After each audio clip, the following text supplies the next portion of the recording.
Today I'll be discussing the saddest deaths in Attack on Titan. And when I tell you this show from top to bottom was an absolute masterpiece, I really mean that. Out of all animes I've ever watched or read, this takes the cake. It has everything I need. Good plot, good fights, amazing character development, and 10 out of 10 storytelling with severe plot twists. Critically acclaimed, and just the concept alone is very unique. The story was so perfect that the author didn't even know how to write the ending.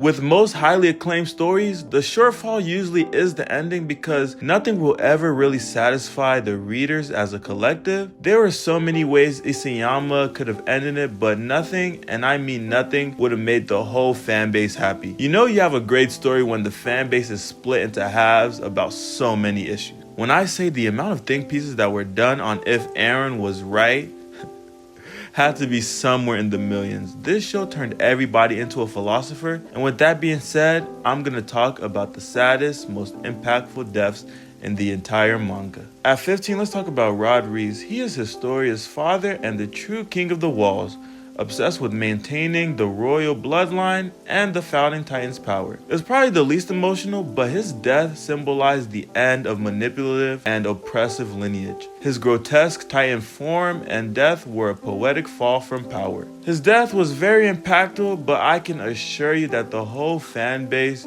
rejoiced seeing him die.